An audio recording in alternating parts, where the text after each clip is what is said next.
Hey everybody. So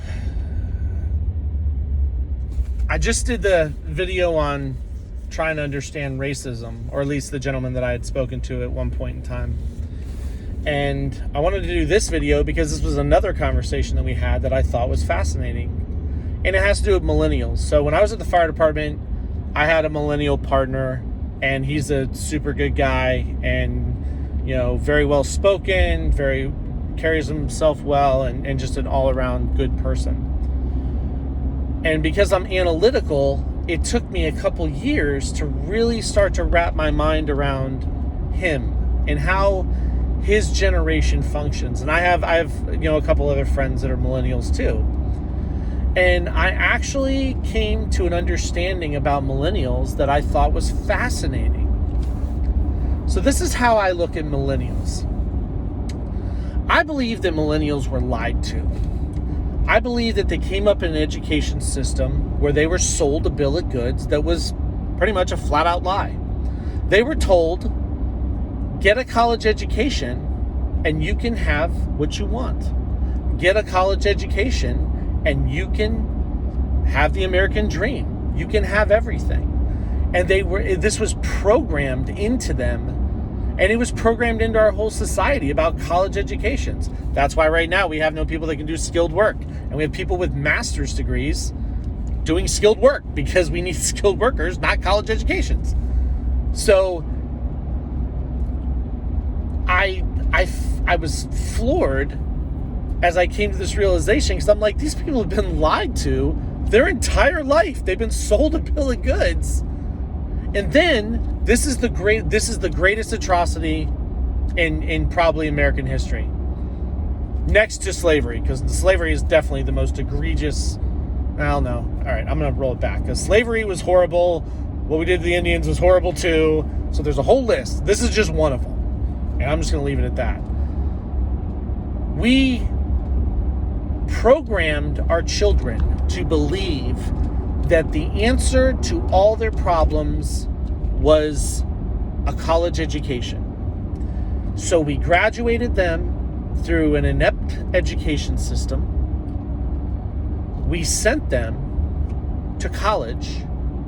And then, because college was so expensive, they got charged an egregious amount of money for getting the education that they were told would make them free. But really, we sent them right into financial enslavement. That's what happened, right? So now you have college kids.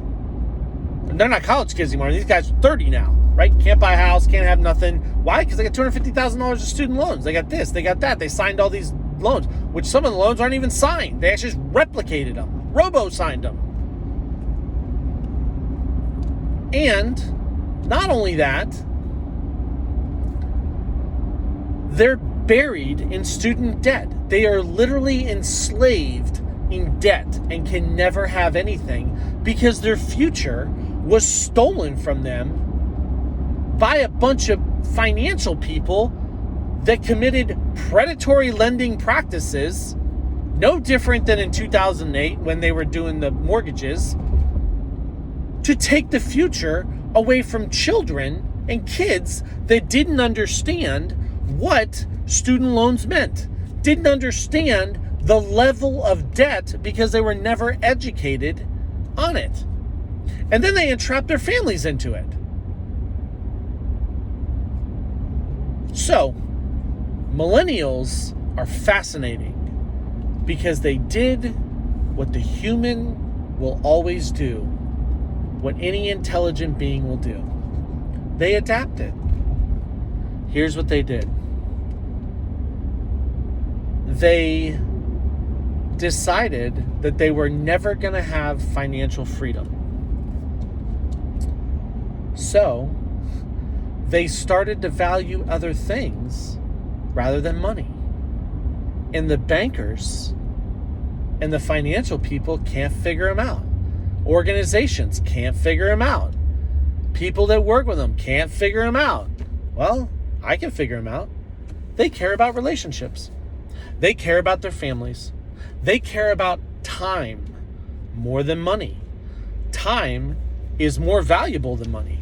And they will work, since they know they're going to work and they're never going to get ahead, they work enough to do the things in life that you want to do.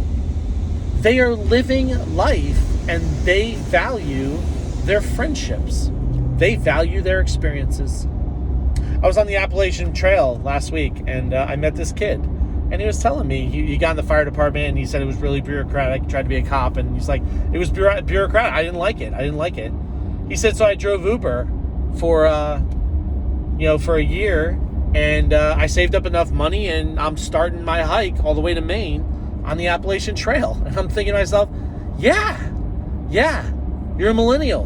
Good for you. Living life. He made enough money and now he's walking the trail. He's on it right now. He'll be done, he said, sometime in September. So it was a great conversation I had with this kid on the trail, and I was just like, yeah, I get it. So millennials adapted. They adapted to what was stolen from them. Stole their financial future. They cared about something else, and that's what they care about. They care about being treated like human beings. They care about having a secure environment where they can express themselves and talk.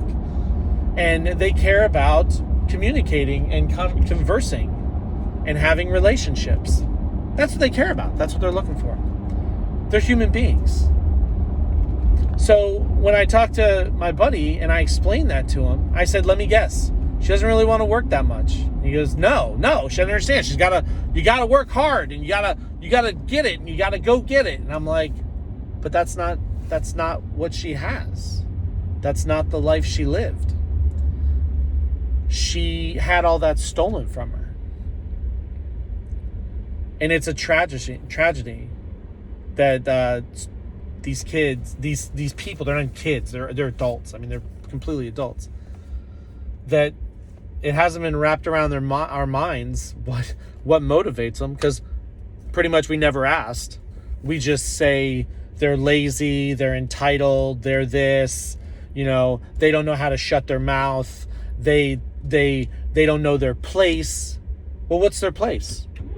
They're human beings and they're allowed to speak. Welcome to America. First Amendment says you have the right to talk. Talk all you want. I'm talking all I want. People are pissed, but I really don't care. So, for those millennials,